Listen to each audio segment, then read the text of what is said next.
Reunions weren't my thing, but Emily, my wife of 6 years, insisted that this one had to be special. We were hosting, and for some reason, she seemed unusually enthusiastic. She was buzzing around the house, perfecting every detail like the president himself was coming. Watching her, I couldn't help but feel a pang of nostalgia. I had fallen in love with this version of Emily, the passionate, ambitious woman who used to focus that energy on us, not just appearances. Yet, something felt off. Her laughter seemed forced, her cheer too calculated. The nagging doubt that had been simmering for months started bubbling again. But I shook it off. It was just a family reunion, I told myself. The day of the reunion arrived, and the house was filled with the chatter of relatives catching up and kids running around. I played the role of a polite host, refilling drinks and sharing laughs, but my eyes were on Emily. She floated through the room like a queen, receiving compliments with a smile that didn't quite reach her eyes. Then Greg walked in. My cousin, Greg. The air shifted the moment he entered. I saw it before I could process it. The subtle glance Emily threw his way, the flicker of a private smile that wasn't meant for me. I forced myself to engage in conversations, but my focus kept drifting back to them. They weren't overtly inappropriate, but something about their body language unsettled me. Still, I convinced myself I was being paranoid. The evening went on, and after dinner, Emily suddenly stood up, tapping her glass to get everyone's attention. "Everyone," she began, her voice unusually confident. "I have an announcement to make." I froze mid-sip, sensing that whatever she was about to say would change everything. She turned to me, her expression smug. "Thomas, I think it's time everyone knows. I'm leaving you for Greg." The room fell silent. Time seemed to stretch as her words echoed in my head. Emily stood there, waiting for a reaction, as if she expected me to explode or crumble in front of everyone. Instead, I smiled. The collective gasp around the room was almost comical. Emily's smirk faltered as she stared at me, clearly not expecting my calm response. "You're okay with this?" she asked, confused. I set down my glass deliberately, locking eyes with her. "Oh, Emily," I said, my tone steady. "If you think this is the way you win, you don't know me at all." The tension in the room was thick, but I didn't care. This wasn't the time for anger or drama. This was the time to stay calm and calculated. I stood up, straightened my shirt, and addressed the family. "Please, enjoy the rest of the evening. I need a moment." As I walked away, I caught a glimpse of Greg's face, half smirk, half confusion. He had no idea what was coming. In the quiet of my study, I pulled out my phone and texted David, my lawyer, "We're moving forward. Prepare everything." I could hear Emily's voice carrying on in the background, reveling in her announcement, probably expecting me to come crawling back or erupt in anger. Little did she know, I wasn't the man she thought I was. I stared at the family photo on my desk, my jaw tightening. This betrayal wasn't just personal. It was calculated, cruel, and deliberate. And if Emily and Greg thought they were walking away unscathed, they were about to learn how wrong they were. I woke up the next morning to a house that felt eerily quiet. The family reunion was over, and most of the guests had left. Emily was already up, her voice drifting from the kitchen as she spoke on the phone. I didn't need to guess who she was talking to. After her little announcement last night, I knew exactly where her loyalties lay. I lingered in the hallway, listening. She was laughing, her tone lighter than it had been with me in months. "Yes, Greg, everything went perfectly. He didn't even react." "Can you believe that?" she said. Her words hit me like a hammer, but I forced myself to stay calm. If she thought I hadn't reacted, that was exactly the impression I wanted her to have. Later that day, I decided to take inventory of the situation. It wasn't just Emily's betrayal that stung. It was the fact that she had done it so publicly, with such arrogance. She and Greg had clearly plotted this for weeks, if not months. As I went through my mental checklist, I realized just how much leverage they thought they had. Financially, Emily believed she was entitled to half of everything. Legally, she assumed she could walk away with an easy divorce, considering Greg's newfound influence in her life. And emotionally, she expected me to crumble, to give her the satisfaction of being the broken man she could point to as a reason for leaving. but I wasn't going to give her the satisfaction. That evening, Emily finally approached me. She sat across from me at the dining table, her face a mixture of smugness and feigned concern. "I think it's time we discuss the details," she began, her tone clipped. "Details of what?" I asked, looking up from my laptop with feigned disinterest. "The divorce, Thomas," she said, exasperated. "We both know this marriage hasn't been working for a long time. Last night was just, well, the truth finally coming out. I think it's best if we make this as smooth as possible." I leaned back in my chair, studying her. She looked confident, even rehearsed. "Smooth for whom?" I asked, my tone calm. "For both of us," she replied quickly. "I don't want this to get ugly, Thomas. You'll be fine. You always are. But Greg and I want to move forward with our lives, and this is the only way." The audacity of her words made me want to laugh, but I kept my composure. "So, you're leaving me for Greg, and now you want me to just hand over everything I've worked for?" "It's not like that," she said defensively. "You'll still have your job, my dignity?" I interrupted, my voice sharper now. She paused, her smug demeanor faltering. "This doesn't have to be a fight," she said, softer now, as if trying to pacify me. But it was a fight. She just didn't realize it yet. I decided to push her buttons, to see how much she was willing to reveal. "So, what's the plan? You and Greg run off into the sunset while I sit here licking my wounds?" Her lips twitched into a small smile, the kind that made my blood boil. "Greg and I have plans, yes? We've been working on this for a while, and honestly, I think it's for the best. You'll see that eventually." It was all I needed to hear. They had been planning this for months, and she had no shame in admitting it. As she continued to talk about moving forward, I mentally pieced together my next steps. My lawyer, David, had already started drafting the divorce papers. I had moved the majority of my assets into accounts she couldn't touch, and I had records of her infidelity to bolster my case. But the real satisfaction wouldn't come from a legal victory. It would come from watching her realize just how deeply she had underestimated me. "All right, Emily," I said finally, interrupting her monologue. "Let's do this your way. You can have Greg, and you can have your fresh start. But don't expect me to roll over and hand you everything." Her eyes narrowed, and for the first time, I saw a flicker of uncertainty. "What's that supposed to mean?" "You'll find out soon enough," I replied, standing up and walking away. That night, I made another call to David.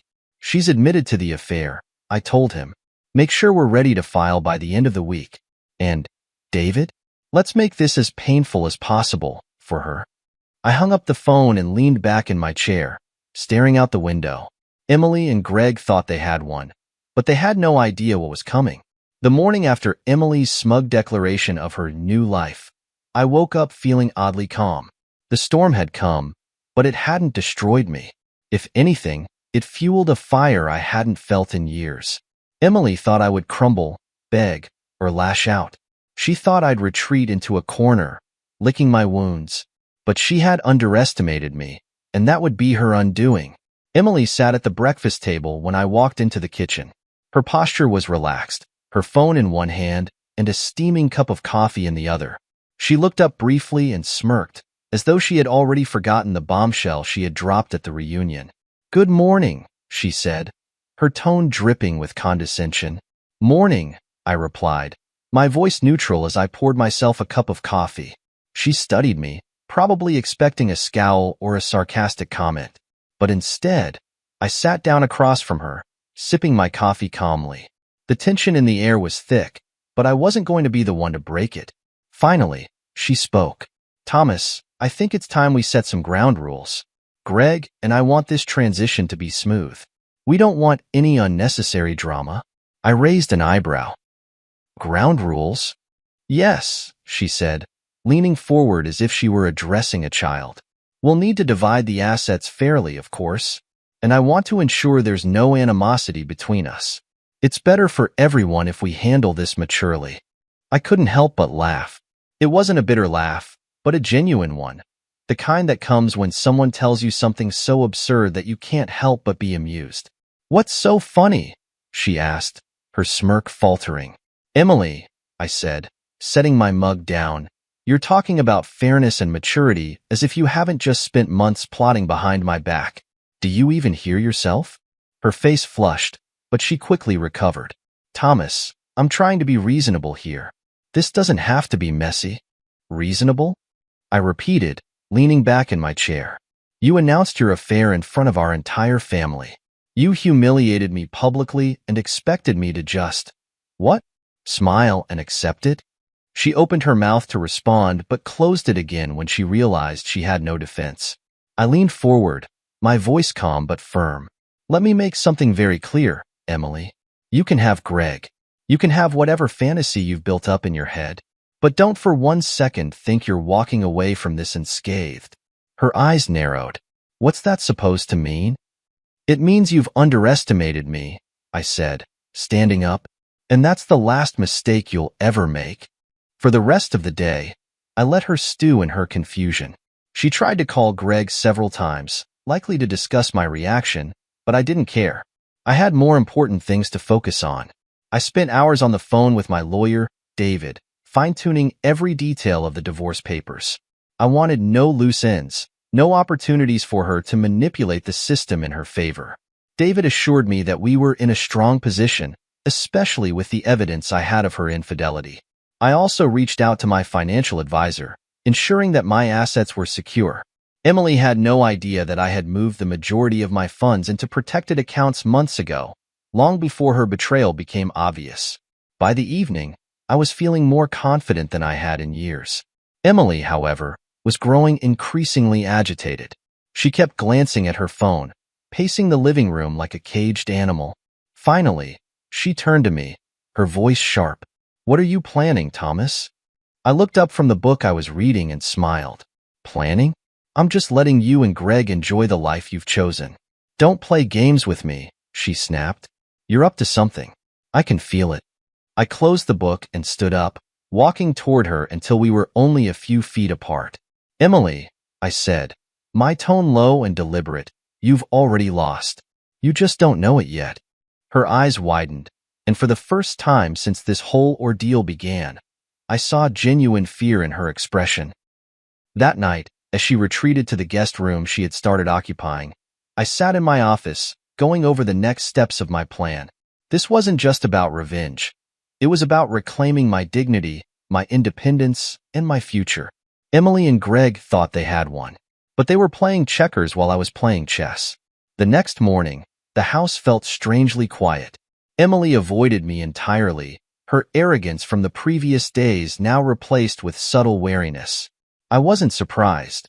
She could sense the shift in the dynamic, though she couldn't quite place what had changed. For the first time in years, I felt a sense of control, a calm that came from knowing the storm was building, and I was the one steering it. As Emily busied herself in the kitchen, likely crafting some excuse to meet Greg later, I poured myself a cup of coffee and settled into the living room. I watched her out of the corner of my eye. She moved with a false air of confidence, but her frequent glances in my direction betrayed her unease. Any plans today? I asked casually, taking a sip of my coffee. She hesitated, her back to me. Just running errands, she said, her voice tight. Errands, I repeated, letting the word hang in the air. Sounds important. She turned to face me, her expression a mixture of irritation and suspicion. Why do you care? I shrugged. Just making conversation. Her eyes narrowed, but she didn't push further. Instead, she grabbed her purse and muttered something about being late before rushing out the door. The moment she left, I called David, my lawyer. Is everything ready? I asked, my tone more serious now. Everything is in place, he replied confidently. The divorce papers are finalized, and the evidence of her infidelity is irrefutable. We've secured your assets, and any claim she makes will fall apart in court. Good, I said, leaning back in my chair. What about the house? It's ironclad, David assured me. She can't touch it. The title is in your name alone. Perfect, I said, a small smile forming on my lips. With the legal side of things secure, I turned my attention to the next phase of my plan. It wasn't enough to protect myself. I wanted Emily and Greg to feel the weight of their betrayal. I began making calls to a few key people, friends, colleagues, even some of Emily's family members. I didn't need to say much. The evidence I had gathered spoke for itself. Her affair with Greg wasn't just a betrayal of our marriage. It was a public embarrassment that would leave lasting scars on her reputation. By the time Emily returned home that evening, I had planted enough seeds to ensure that when the truth came out, it would spread like wildfire. She walked in with a forced smile, as if trying to mask her unease. "Dinner?" she asked, gesturing toward the kitchen. I raised an eyebrow. "Since when do you cook dinner?" She bristled at my tone. "I'm trying to make an effort," she snapped. "Interesting timing," I said, standing up and heading toward my office. "But I'm not hungry." I could feel her eyes on my back as I walked away, her frustration evident. In my office, I sat at my desk and reviewed the timeline I had meticulously crafted. Every step was calculated, every move designed to catch Emily and Greg off guard. They thought they were in control, but they were about to find out just how wrong they were. That night, as Emily slept in the guest room, I sent one final email to David. The subject line was simple: initiate. The next few days followed a similar pattern. Emily would leave the house early, presumably to meet Greg, while I quietly worked behind the scenes. I made sure to document every interaction, every instance of her negligence, and every lie she told. When she was home, I kept our conversations light and non-confrontational, further lulling her into a false sense of security. She had no idea what was coming, and that was exactly how I wanted it. On the surface, everything seemed calm. But beneath the surface, the storm was gathering strength. I had spent years sacrificing for our marriage, years enduring her disdain and neglect. Now, it was my turn to take control. As I sat in my office that evening, staring at the divorce papers on my desk, I felt a sense of clarity I hadn't felt in years. Emily and Greg had underestimated me, but they were about to learn that I was not a man to be dismissed. The calm before the storm was almost over. The morning began like any other, with Emily rushing out of the house, barely acknowledging my presence. She was always in a hurry these days, her so-called errands taking up more of her time. As I watched her leave, I felt no anger, only a cold, calculated resolve. Today wasn't just any other day. Today, the tables would begin to turn. I spent the morning finalizing my plans with David. Over the past few weeks, every step had been deliberate, every decision intentional. Emily thought she was in control, but I had already moved the chess pieces into position. By noon, I was at the office of a trusted colleague, Sam, who had agreed to help me execute the next phase of my plan. Sam was a private investigator by trade, and his expertise had been invaluable in gathering the evidence I needed. Together, we reviewed the documents, emails, and photos that painted a clear picture of Emily's betrayal. "Are you sure about this?" Sam asked, glancing at me with concern. I nodded. She made her choice, and now it's time for her to face the consequences. That afternoon, I returned home earlier than usual. Emily wasn't back yet. No surprise there. I walked into the house, taking my time to observe every detail. This had been our home for years, a place I had poured my heart and soul into. But now, it felt like a hollow shell, a reflection of the emptiness our marriage had become. I headed to my office and pulled out a folder containing the divorce papers. Everything was ready. All it needed was my signature. As I stared at the document, I felt a sense of finality. This was it, the beginning of the end. The sound of the front door opening broke my thoughts. Emily's voice echoed through the house, cheerful and carefree. "Thomas," she called out. "In here," I replied, my voice calm and steady. She appeared at the doorway, her expression cautious.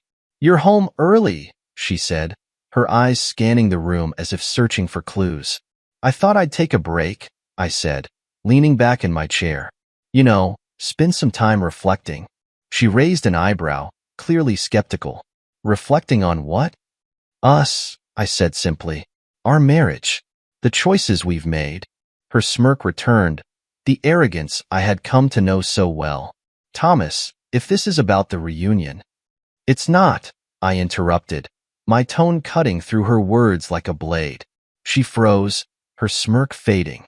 For the first time, I saw a flicker of uncertainty in her eyes.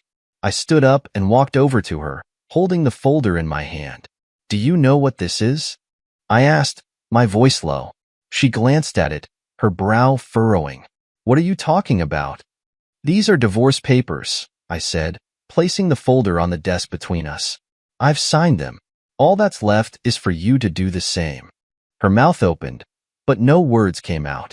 She stared at the papers, her confidence crumbling. "You've underestimated me, Emily," I continued. "You thought you could humiliate me, betray me, and walk away unscathed. But you were wrong." I reached for my phone and played a recording. It was from the reunion, her smug announcement, followed by Greg's laughter. The sound filled the room, and Emily's face turned pale. "I have everything I need," I said, my eyes never leaving hers.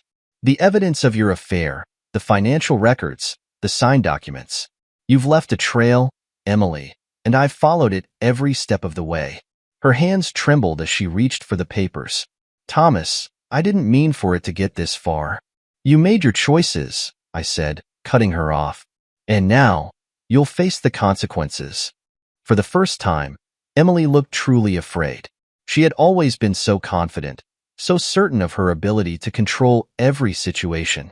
But now, she was powerless, caught in a web of her own making. "I never wanted to hurt you," she said, her voice barely a whisper. I laughed, a cold, bitter sound. "You didn't think about that when you humiliated me in front of our family. You didn't think about that when you betrayed me with Greg. So don't stand there and pretend you care now." The room fell silent, the weight of the moment settling over us. Emily's bravado was gone, replaced by a hollow shell of the woman she once was. "I'll give you time to think," I said, walking toward the door. "But don't take too long. The papers need to be signed by the end of the week." As I left the room, I felt a sense of clarity. The tables had turned, and I was no longer the man she could manipulate. The storm had arrived, and I was ready to weather it. The days following our confrontation were eerily quiet. Emily avoided me, her once dominant demeanor replaced by a tense silence. I could tell she was scrambling for a way out, but I had already locked every door she might try to escape through. At my office, I met with David, my lawyer, to finalize the next steps. David had been instrumental in helping me secure everything I had worked for. We had anticipated Emily's moves and preemptively ensured that her betrayal wouldn't cost me my business or assets. "She's probably consulting her own lawyer by now," David said, reviewing the documents. "She can consult whoever she wants," I replied. "There's nothing they can do to change the outcome. Every asset is protected. The business is secured under my name, and the house, well, let's just say she's in for a rude awakening." David smirked. "You've played this perfectly, Thomas. She won't see it coming." Emily's arrogance had always blinded her. She thought I was just a simple man with no foresight, someone she could manipulate at will. What she didn't know was that I had been planning for this moment for months, ever since I first suspected her affair with Greg. One of my first moves had been to restructure the business. On paper, Emily still believed she held partial ownership, but I had quietly transferred her shares to a trust under my name. Legally, she no longer had any claim to the company. I had also ensured that all financial records tied to her extravagant spending were meticulously documented. Every dollar she had siphoned for her personal indulgences and gifts for Greg was accounted for. It was a paper trail that left no room for excuses. The real coup, however, was the staff at the company. I had earned their loyalty over the years, not just as their boss, but as someone who valued their hard work. Emily, on the other hand, had always treated them as beneath her. When I walked into the office that morning, the staff greeted me warmly. It was a stark contrast to the cold reception Emily would receive if she dared to step foot in the building again. "Mr. Carter from Finance wants to speak with you," my assistant informed me as I settled into my office. I nodded, gesturing for her to send him in. Carter was one of my most trusted employees, someone who had been with the company since its inception. "Thomas," Carter began, "we've finalized the financial audit you requested. Everything is in order. And I have to say, the safeguards you've put in place are impressive. She won't be able to touch a dime." "That's the plan," I said with a small smile. By mid-afternoon, I received a call from Emily. Her voice was strained, a mix of anger and desperation. We need to talk, she said curtly. Do we? I replied, feigning indifference. This is serious, Thomas, she snapped. You can't just shut me out of everything. I have rights. I couldn't help but laugh. Rights? Emily, the only rights you have are the ones I allow you. You signed away your stake in the business months ago. You just didn't bother to read the fine print. There was silence on the other end of the line before she finally spoke, her voice trembling. You can't do this to me. You did this to yourself, I said coldly before hanging up. That evening, as I reviewed the final set of documents David had prepared, I felt a sense of satisfaction. For the first time in years, I wasn't playing defense. I was in control, and Emily was the one left scrambling. Greg was still lurking in the background, but I knew it wouldn't be long before he realized the mistake he had made. Without the financial safety net Emily thought she had, their relationship would crumble under the weight of their shared failures. As I locked up the office and headed home, I couldn't help but think about how far I had come. Emily had underestimated me, believing I was a simple man with no ambition. But now, she was about to learn the hard way that I wasn't someone to be dismissed. The business was secure, my reputation intact, and every move she tried to make would only tighten the noose she had placed around her own neck. The power was mine now, and I wasn't letting go.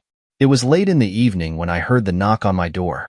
I had been expecting this moment, though I hadn't imagined it would come so soon.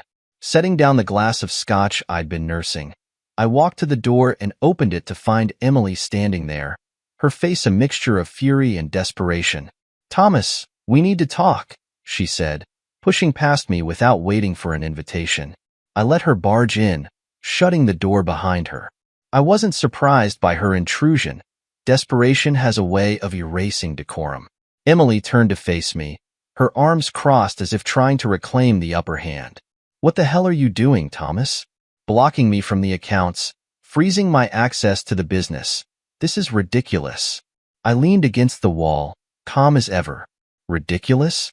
Emily, what's ridiculous is you thinking you could betray me and still enjoy the benefits of everything I worked for. That's not how this works. Her jaw tightened, and for a moment, I saw a flicker of doubt in her eyes. You're being petty, she spat. You can't just cut me off like this. I have rights. I chuckled, the sound cold and sharp. You keep saying that word. Rights. But here's the thing, Emily. You signed away your rights the moment you chose Greg over me. You signed those papers, remember? The ones you didn't bother to read? The color drained from her face, but she quickly masked it with indignation. You tricked me, she accused, her voice rising. No, Emily, I said, my tone firm. I protected myself. Something I should have done a long time ago. You were too busy planning your betrayal to notice that I was planning my defense. Her hands clenched into fists at her sides, and for a moment, she looked as though she might scream. But then her expression shifted, her anger giving way to something more insidious. Thomas, she said, her tone softening. We don't have to do this. We've been through so much together. Don't let it end like this. I raised an eyebrow, unimpressed by her attempt to manipulate me. You made your choices, Emily. You humiliated me in front of our family, betrayed me with Greg, and now you're here expecting me to just forget all of that. She stepped closer, her voice pleading. I was stupid, okay? I made mistakes. But we can fix this. We can start over. I shook my head, my resolve unshaken. Start over? Emily, there's no starting over from what you've done. This isn't about mistakes. It's about choices. And you've made yours. Her mask slipped for a moment, revealing the panic beneath. Do you really think Greg is some kind of villain? He loves me, Thomas. He's been there for me in ways you never were. I laughed, the sound bitter. Oh, I'm sure he has. But let me tell you something, Emily. Greg doesn't love you. He loves the idea of what you can give him. And now that he knows you have nothing, I wouldn't be surprised if he's already planning his exit.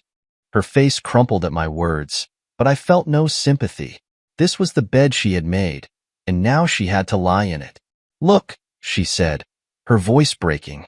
I know I've hurt you, but you don't have to do this. We can work something out. I straightened, my expression hardening. There's nothing to work out, Emily. The divorce is already in motion, and the assets are secured. You can keep Greg, but don't expect to keep anything else. Tears welled in her eyes, but I didn't waver. For years, I had put her needs before mine, sacrificing my happiness for the sake of our marriage. But not anymore. She finally broke, the tears spilling over as she sank onto the couch.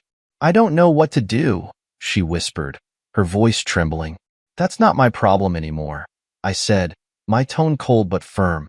"You wanted this, Emily. You wanted freedom, excitement, whatever it is Greg promised you. Now you have it. Enjoy it." I walked to the door and opened it, gesturing for her to leave. She looked up at me, her eyes pleading, but I felt nothing. "It's over, Emily," I said. "Goodbye."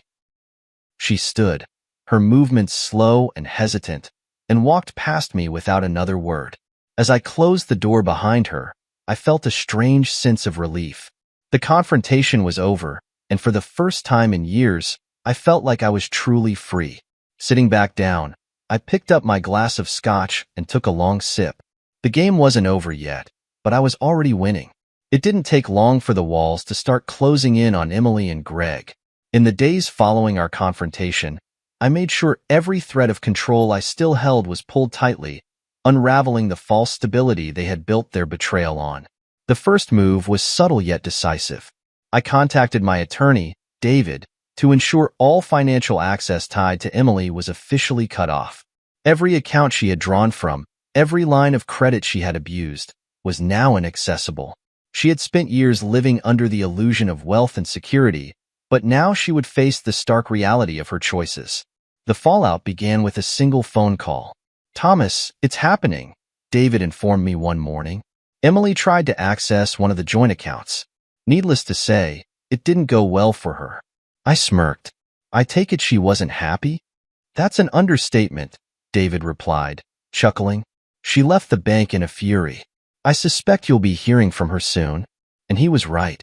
That evening, my phone rang, Emily's name flashing across the screen. I let it go to voicemail, unwilling to give her the satisfaction of a response. Moments later, the messages started coming in. "Thomas, what is this? Why can't I access the accounts? I need that money. You can't just freeze me out like this. You owe me. I swear, if you don't call me back, you'll regret it." Her desperation was palpable, but I felt nothing. For years, she had wielded her control over me like a weapon, and now the tables had turned. Greg, too, was beginning to feel the strain. According to a mutual acquaintance, his confidence was waning as the cracks in their plans became evident. He had counted on Emily's access to our assets to sustain their lavish lifestyle, but with her funds cut off, their dreams of grandeur were quickly crumbling. "They're scrambling," my friend told me over lunch one afternoon. "Greg's been trying to secure loans, but no one wants to take the risk. He's in over his head, and everyone knows it." "Good," I said simply, savoring the thought of their downfall. But the true turning point came when I decided to address the house. Emily and Greg had assumed they could continue living there, treating it as their prize in the aftermath of their betrayal.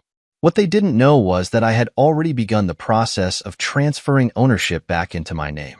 One afternoon, as they lounged in what they thought was their haven, they received an unexpected visit from the sheriff's department. "Ma'am, sir," the officer began, holding a notice of eviction. "This property is no longer yours to occupy. You have 72 hours to vacate." I wasn't there to witness their reaction, but the image of Emily's disbelief and Greg's panic brought a satisfied smile to my face. Word spread quickly among friends and family about what was happening. Emily, once the queen of her social circle, found herself shunned by those who had once admired her. Greg's reputation as a charismatic opportunist was now a liability, and his former allies distanced themselves, unwilling to be associated with his failure. I received a few calls from mutual acquaintances, some offering sympathy, others seeking gossip. I kept my responses brief, letting them piece together the story for themselves. "She underestimated you, Thomas," one friend remarked. "It's about time she faced the consequences."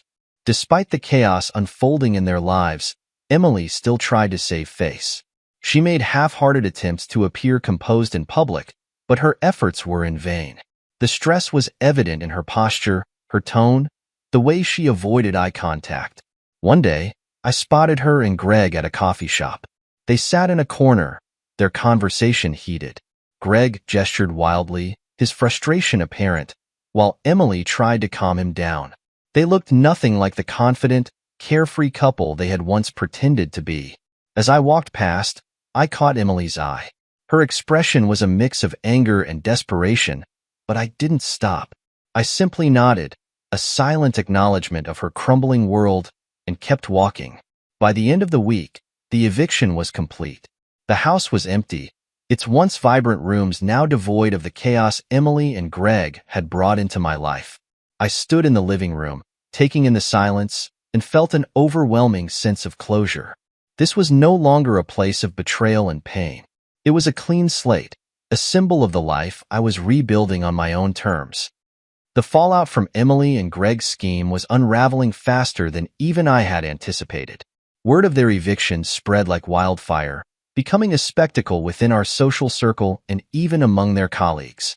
Emily, who once thrived on projecting an image of perfection and control, now found herself at the center of scandal and humiliation.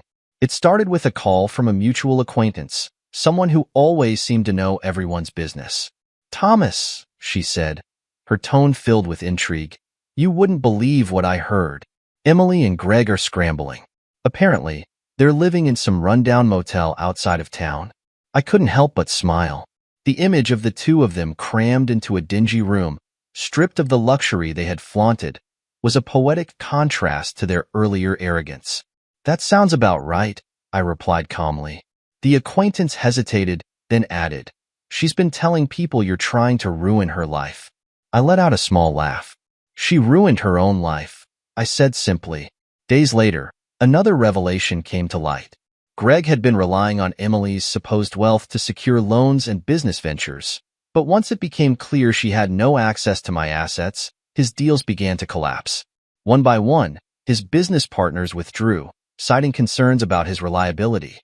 It wasn't long before the stories of his deceit surfaced. Clients and associates started sharing accounts of Greg's manipulative tactics and unpaid debts. The persona he had built, a charming, successful entrepreneur, was crumbling under the weight of his lies. And Emily was right there with him, watching as their plans disintegrated. One evening, I received an email from an unknown sender. Attached was a video clip recorded at what appeared to be a local bar. The footage showed Emily and Greg arguing, their voices rising over the ambient noise. "You promised me this would work," Emily shouted, her face flushed with anger.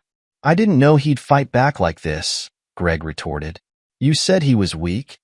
The exchange continued, each blaming the other for their predicament.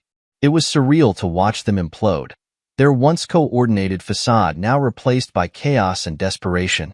Despite their downward spiral, Emily still tried to reach out to me. She left voicemails and sent text messages, each one more desperate than the last.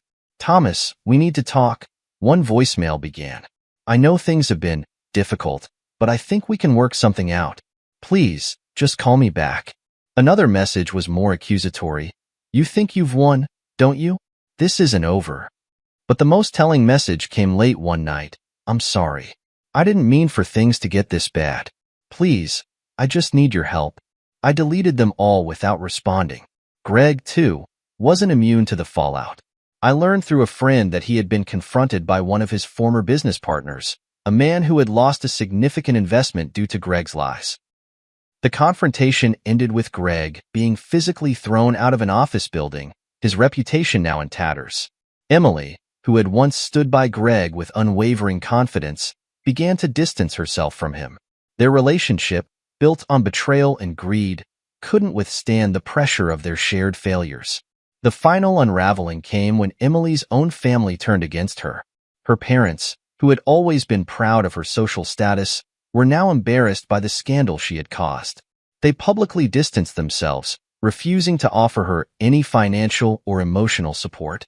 I received a call from her mother, a woman who had rarely spoken to me during our marriage.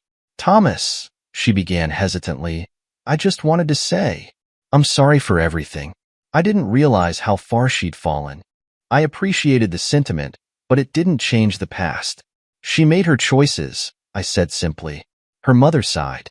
If there's any way to help her, she'll have to help herself, I replied, ending the conversation. By the end of the week, Emily and Greg had hit rock bottom. They were both unemployed, financially drained, and socially ostracized. The life they had envisioned together, a life of luxury and success, was now a distant dream. For me, it was the closure I needed. Watching their betrayal unravel, seeing them face the consequences of their actions, was a cathartic experience. I didn't revel in their misery, but I couldn't deny the satisfaction of knowing they had reaped what they had sown. As I stood in my newly reclaimed home, reflecting on the journey that had brought me to this moment, I felt an overwhelming sense of peace. The betrayal had been painful, but it had also been transformative. I was stronger, wiser, and ready to move forward. It was a crisp morning when I received the letter from my attorney, David. The divorce settlement was finalized, the assets I had fought to protect secured, and Emily's last-ditch attempts to claim more had been dismissed by the court. It was official. This chapter of my life was over, and I was walking away victorious. I sat in my office, staring at the letter for a long moment. It wasn't just a legal document. It was a symbol of everything I had endured and conquered. Every betrayal, every humiliation, and every sleepless night had led to this moment. A week later, I attended the final court hearing. Emily was there, her usual polished demeanor replaced by a worn, desperate expression.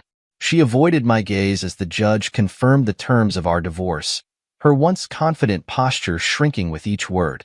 Mr. Thomas, the court recognizes your contributions to the marital estate and your actions to safeguard your financial assets. Your ex-wife's claims have been deemed unsubstantiated, the judge declared. Emily's lawyer attempted to interject, but the judge waved him off. This matter is closed. I couldn't help but glance at Emily, her face pale and devoid of the smugness she once carried. For the first time in years, I felt no anger or resentment, only relief. Leaving the courthouse, I was greeted by David, his handshake firm and reassuring. "You did it, Thomas," he said, his tone filled with pride. "You came out on top." "It wasn't just about winning," I replied. "It was about taking back control of my life." David nodded, understanding the depth of what this victory meant. The days that followed felt surreal. I walked through my home, now truly mine, without the weight of Emily's presence lingering in the corners. I started making changes, redecorating rooms, clearing out the remnants of our shared life, and filling the space with things that brought me joy. The business I had fought so hard to protect was thriving. Clients and colleagues who had once been hesitant to work with me during the turmoil were now reaching out, offering opportunities and partnerships. My hard work and perseverance were finally paying off. One afternoon, as I sat on the patio overlooking the garden, my phone buzzed. It was a message from Emily. "I just want to say I'm sorry for everything. I know I can't undo what I did, but I hope you can find it in your heart to forgive me." I stared at the screen for a moment, contemplating my response. In the past, her words might have stirred a mix of emotions, anger, sadness, maybe even hope. But now, they felt hollow. I typed a simple reply, "I wish you the best, but I've moved on." It wasn't vindictive or bitter. It was the truth. Months later, life had taken on a new rhythm. I was no longer defined by the pain of betrayal or the struggle to reclaim my life. Instead, I was focused on the future, on building something meaningful, both personally and professionally. One evening, I attended a networking event for local entrepreneurs. As I mingled with other business owners, I met a woman named Clara.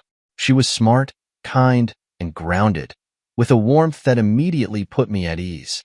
We talked for hours, sharing stories about our journeys and the lessons we learned along the way. There was no rush, no pressure, just a genuine connection. For the first time in years, I felt something I thought I had lost, hope. As I stood on the balcony of my newly renovated home that night, gazing at the city lights, I reflected on the journey that had brought me here.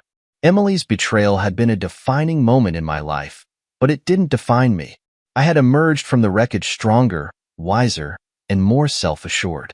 The pain of the past had shaped me, but it hadn't broken me. Instead, it had forged a new path, one filled with promise and possibility.